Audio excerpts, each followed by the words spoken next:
não, quando eu falo conversores, eu não estou falando em conversor de double para int, etc, né?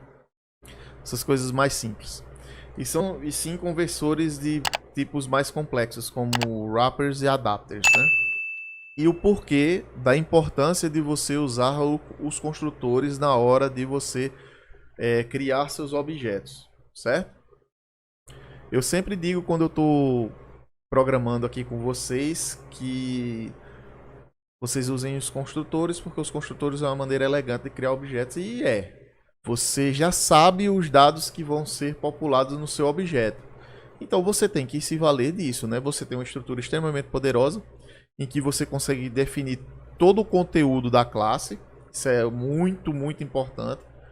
E você não tem que se valer de builders ou de métodos get e set ou qualquer outra estrutura de dados, né, para preencher os seus objetos.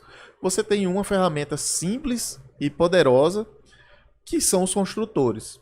Então, o que é o construtor no Java, né? O construtor é um método.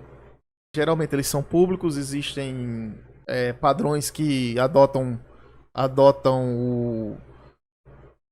os construtores privados.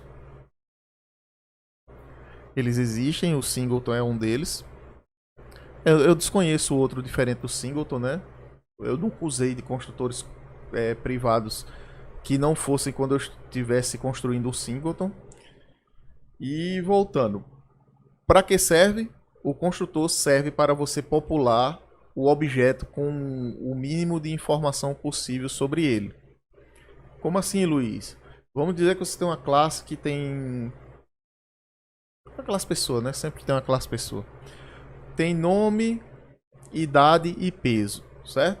Nome, idade e peso. Não importa porque simplesmente existe uma classe no seu software que tem nome, idade e peso.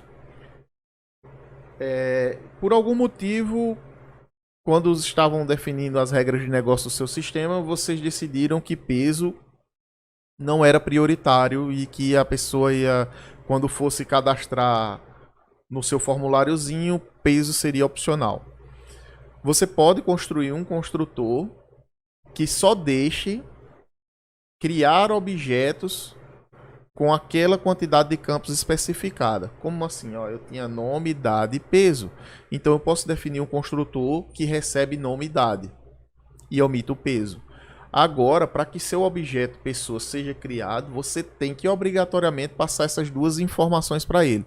Se você não passar, você não cria o objeto. Ou seja, você força o programador a oferecer a informação previamente à construção do seu objeto. Luiz, isso não é nada, você tem um get set lá, aumenta o set e pronto. Sim, só que você tem que chamar dois métodos. Tem que programar duas linhas de código a mais. E se eu estou dizendo duas linhas de código a mais em um objeto, uma chamada que você constrói. Agora imagine isso para um projeto grande que tem 300, 400 classes. Dessas 300, 400, vamos dizer que 10% ali sejam de classes de definição, né? Que são os nossos modelos de dados. Você está falando coisas em torno de 40 classes com métodos get e sets que precisam ser obrigatoriamente preenchidos. Ah, Luiz, mas se eu estiver usando, por exemplo, o JSF ou TeamLeaf, eu já boto o get direto dentro da minha entidade. Primeiro, você tá errado porque você está usando a entidade diretamente na tela, né? Isso é um anti-partner. E eu sou o último a julgar isso, tá? Porque, tipo assim, eu usei muito minha entidade diretamente na tela. Mas é um anti-partner, não deixa de ser um anti-partner. E você está acoplando as camadas, lembre-se, jovem, tipo assim, cada camada você tem que ter o seu domínio de dados. O que você está fazendo se você usa um entity JPA, uma entidade mapeada JPA direto na tela para setar os nomes lá na tela, né?